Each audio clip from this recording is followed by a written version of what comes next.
नमस्कार. काय म्हणताय? राजकारणाचे वारे जसं जसं फिरल तशाच पद्धतीनं राजकीय वातावरणही फिरलं आणि त्या पद्धतीनं मोठ्या प्रमाणात विधान परिषदच्या वाऱ्यामध्ये मोठ्या प्रमाणात अनेक पक्ष घोरपटून गेले आणि पक्ष तर घोरपटून गेले गेले, परंतु बिनविरोधचा पॅटर्न पुन्हा एकदा अंमलात आला. ही चर्चा आपण का करतोय? ही चर्चेचं आपण का विषय हा बोलतोय?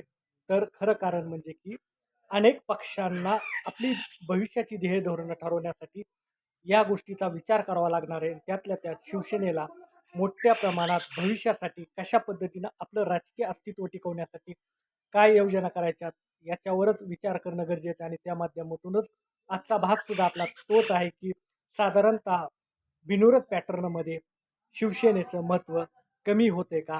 हे सांगण्यामागचं कारण म्हणजे की सध्याला साधारणतः आपण जर पाहिलं तर सुरुवातीला होतं की विधान परिषदेच्या निवडणुकीमध्ये कशा प्रकारे होणार, महाविकास आघाडी होणार का नाही, महायुती होणार का नाही, झाली तर जागांचा अदलाबदल कशी होणार, त्या माध्यमातून मोठ्या प्रमाणात राजकीय गणितं मांडले आणि तिथल्या तिथल्या राजकीय अस्तित्वातला प्रत्येक निवडणूक ही जिंकण्यासाठी नसते, तर काही निवडणुका हे अस्तित्व टिकवण्यासाठी असतात.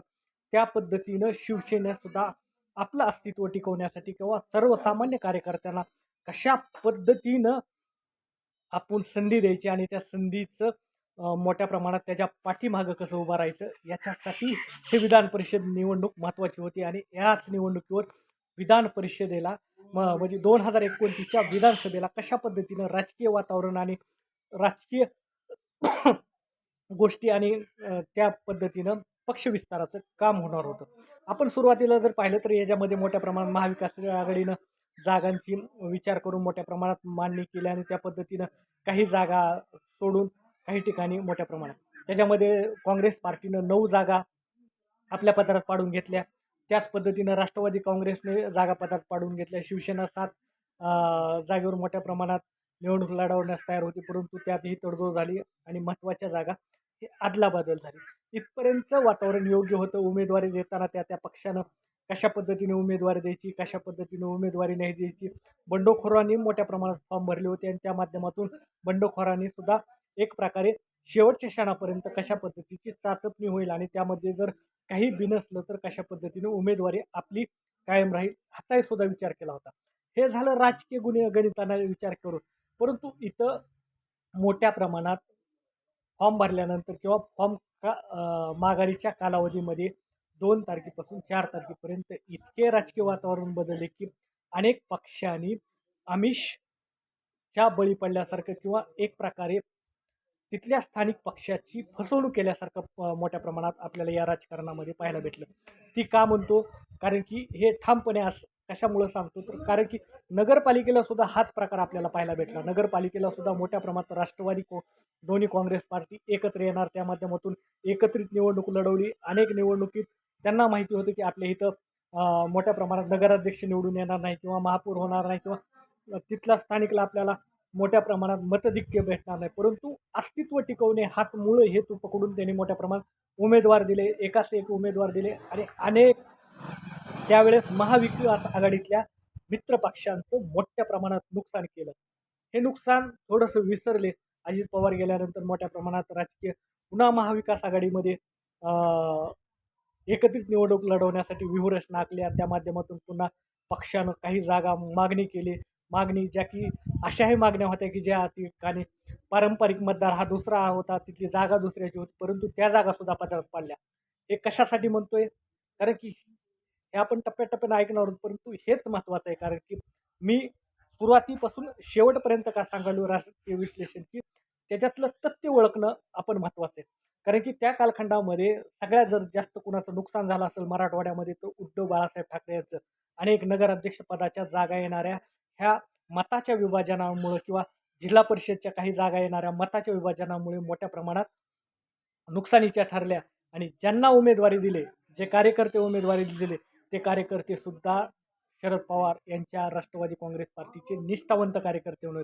असे काही कार्यकर्ते होते की ते बाहेरल्या पक्षातून आले होते आणि निवडणुकीपुरत उभारले आणि मताचं विभाजन करून भाजपला फायदा करून पुन्हा भाजपमध्ये गेले. हेही तितकंच खरं आहे आणि त्या माध्यमातून राजकीय अस्तित्व टिकवण्याच्या नादात इतर पक्षांचं किंवा मित्र पक्षाचं कशा पद्धतीनं नुकसान करता येईल अशाच पद्धतीनं राष्ट्रवादी काँग्रेस पार्टी त्यावेळेच्या इलेक्शनमध्ये वागली. त्याच्यानंतर वाटलं की मोठ्या प्रमाणात या विधान परिषदेच्या निवडणुकीला वेगळा होईल. मोठ्या प्रमाणात राजकीय उलथापालथ झाले. अनेक चर्चा झाल्या. अजित पवार यांच्या जो FIR दाखल तो केला नाही. त्या माध्यमातून सुनित्रा पवार कशा पद्धतीने रचणार त्यांची मागणी तर योग्य होती सुनित्रा पवार यांनी की त्यांच्या राष्ट्रवादी काँग्रेस पार्टीला 2 जागा घेतल्या. आता इथं माशी कशी शिंकली बघा, ते सुद्धा महत्त्वाचं आहे. कारण की भाजपनं काय केलं, काँग्रेस इंग्रजाच्या कालखंडातलं तोडाफोडा आणि राज्य करा याचं पूर्णपणे गणित त्यांनी मांडलं.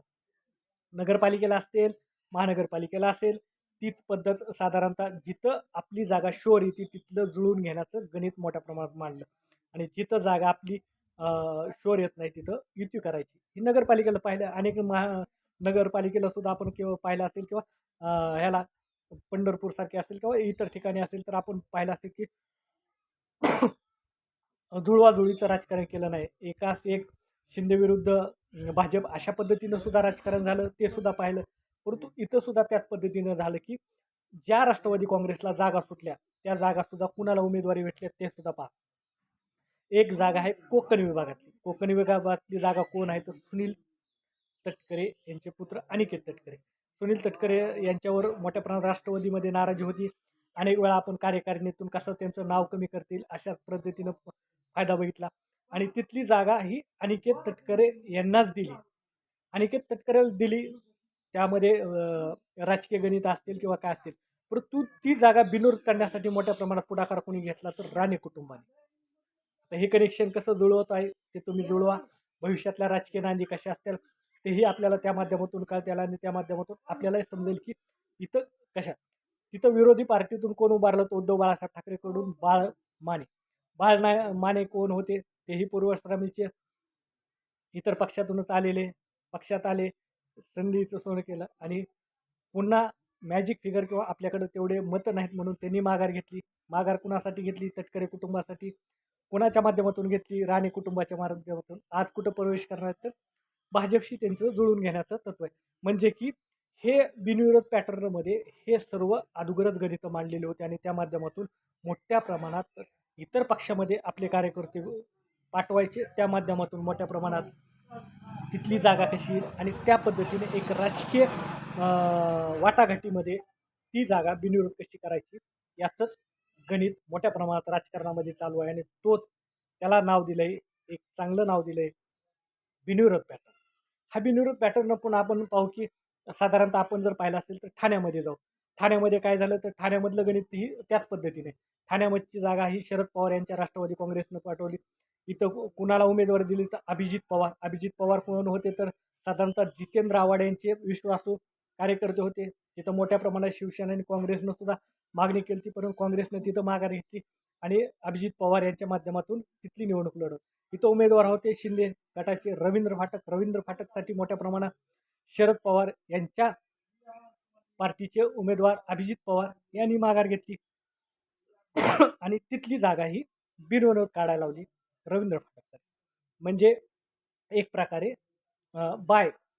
खेळामध्ये एक बाय पद्धत असते, बाय देऊन टाकला आणि हा बाय देताना अनेक ज्या लोकांनी उमेदवारी दिली त्यांना पहिल्यांदा माघारी काढायलासाठी पक्षांनी ताकद वापरायला लावली आणि शेवटी अधिकृत उमेदवाराने सुद्धा माघार घेतली.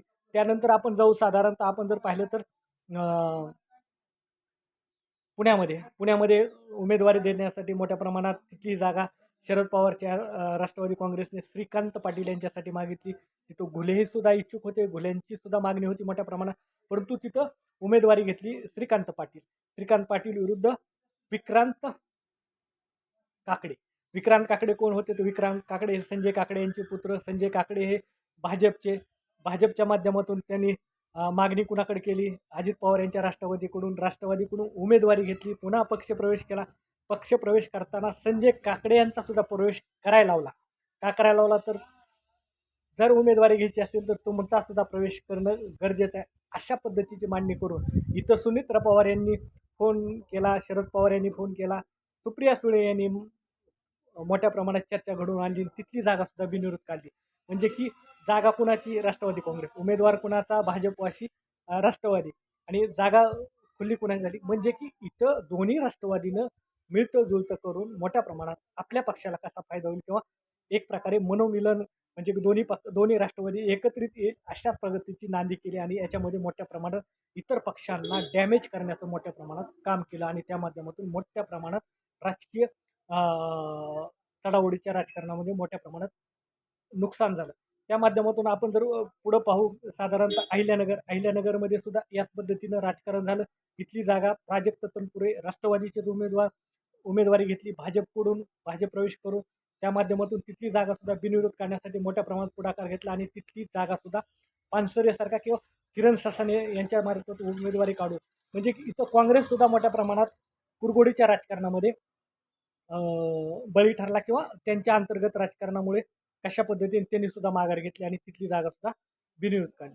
त्यानंतर यवतमाळमध्ये जर गेला तर यवतमाळमध्ये तर दुष्यंत चतुर्वेदी यांना उमेदवारी दिली. तिथले उमेदवार असणारे काँग्रेसचे त्यांनी माघार घेतली. नितीन भोटतळा भाजपचे असतील त्यांनी माघार घेतली आणि तिथली जागासुद्धा बिनविरोध काढली. ही दुष्यंत चतुर्वेदीसुद्धा बाहेरले उमेदवार आहेत त्या माध्यमातून त्यांनी सुद्धा इतर पक्षातूनच हे केलं. म्हणजे की राजकीय कुरघोडीच्या राजकारणातून इतर पक्षातून येऊन इतर पक्षांना डॅमेज करण्यासाठी त्यांचा वापर केला. हाच प्रकार आपल्याला मोठ्या प्रमाणात पाहायला भेटला. म्हणजे की विरोधी पक्षातल्या लोकांना जे कोणी नुकसान करेल त्याला पक्षात घ्यायचं, त्याला बिनविरोध करायचा आणि त्याच्या राजकीय भवितव्यासाठी मोठ्या प्रमाणात राजकीय खेळ करायचा. इथे एकनिष्ठेचा कुणीही विचार केला नाही, एकनिष्ठ कार्यकर्त्याचा विचार केला नाही किंवा पक्षाचा सुद्धा काम केलं नाही. म्हणजे की महाविकास आघाडीतले जी मैत्रीपूर्ण संबंध टिकणाऱ्या पक्षाला सुद्धा डॅमेज करण्यासाठी मोठ्या प्रमाणात वापर केला. आपण जर राज्यसभेचं बघितलं असेल, ज्योती वाघमारे असतील किंवा इतर उमेदवार असतील ते कशा पद्धतीनं पक्षात आले, कशा पद्धतीने त्यांना उमेदवार दिले, निवडून कशा पद्धतीनं आणलं हे सुद्धा न समजण्यायोग्य जनता अडाणी नाही असंच म्हणता येईल. त्यानंतर आपण पाहू गडचिरोलीमधून अरुण लाखानी कोण आहेत तर हे सुप्रिया सुळे यांचे आहेत. त्या माध्यमातून तिथलाही काँग्रेसचा उमेदवार यांनी मोठ्या प्रमाणात माघार घेतली. आता इथं गणित आपण महाविकास आघाडीतलं मांडत आहोत. त्या माध्यमातून जागा निघाल्यात महायुतीच्या बिनविरोध आणि खेळी महाविकास आघाडी. खेळी म्हणतो तर कारण की इथं राष्ट्रवादीनं मोठ्या प्रमाणात माघारीचं राजकारण केलं. तिकडं सोलापूरमध्ये उत्तमराव जानकर यांच्या पुत्राला माघार घ्यायला लावली. इकडं मोठ्या प्रमाणात इतर मतदारसंघातून सुद्धा त्याच पद्धतीने आहे. आज कशा पद्धतीचं वातावरण आहे ते सुद्धा आपण पाहिलं. त्या माध्यमातून याच्यात काँग्रेससुद्धा महत्त्वाचं आहे. काँग्रेसला अंतर्गत राजकारणामध्ये त्यांच्या राजकीय कुरघोडीच्या राजकारणामध्ये पक्षाचं तर डॅमेज केलं परंतु महाविकास आघाडीचं सुद्धा डॅमेज केलं आणि हे डॅमेजचा प्रकार आज नाही तर मोठ्या प्रमाणात मागील 6 महिन्यापासून हे प्रकार चालू झालेले आहेत. तर त्यामुळं इतर पक्षाचं डॅमेज करण्यामध्येच मोठ्या प्रमाणात रस निर्माण झालेला आहे आणि हा रस म्हणजे की ही ताकद मोठ्या प्रमाणात काम करत आहे. याच्यामध्ये आपण जर पाहिलं असेल महायुतीमध्ये सुद्धा हे गोष्टी दबून राहिलेल्या नाहीत. मोठ्या प्रमाणात शिवसेनेला कसं कमकुवत करता येईल याच्यासाठी मोठ्या प्रमाणात व्यूहरचना आखलेली. ज्या ठिकाणी शिवसेनेचे आमदार आहेत तिथले विरोधी पक्षातले पराभूत उमेदवार आज भाजपने घेतलेले आहेत. म्हणजे की 2029ची नांदी आतापासूनच चालू झालेली आहे. त्या माध्यमातून मोठ्या प्रमाणात पक्षप्रवेश केला आहे. अनेक निवडून आलेले सुद्धा पक्षात भाजपने घेतलेले आहेत. अनेक ठिकाणी कल्याण डोंबिवली असेल किंवा इतर भागामध्ये कशा पद्धतीने राजकीय कुरघोडी चालू.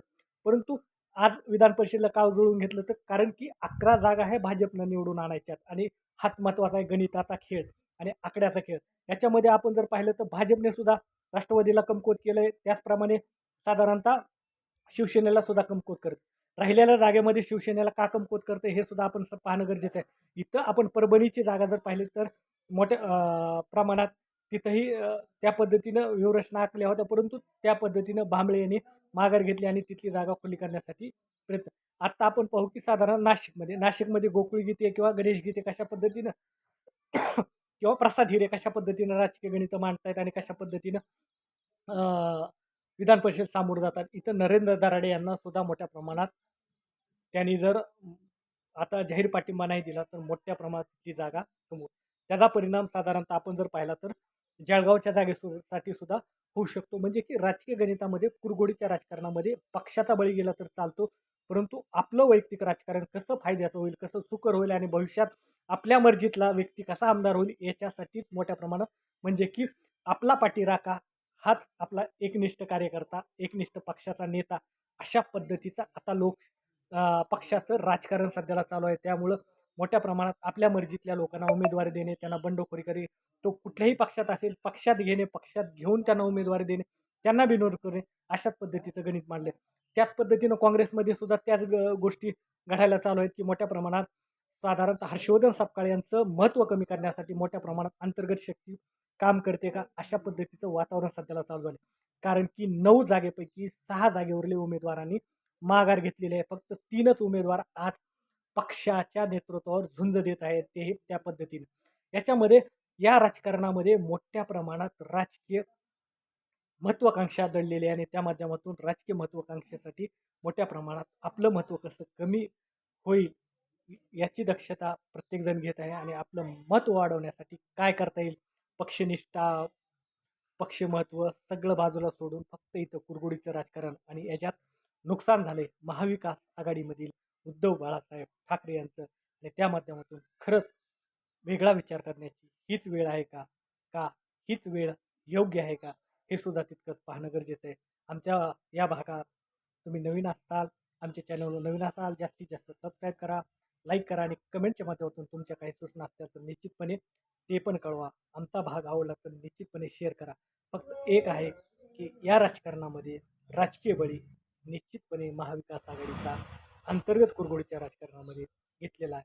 इथं फक्त भविष्याचा विचार आणि भविष्यातलं राजकारण कशा पद्धतीने सुरू याचाच विचार केला आहे. तुम्हाला काय वाटतंय तुम्ही कळवा. धन्यवाद.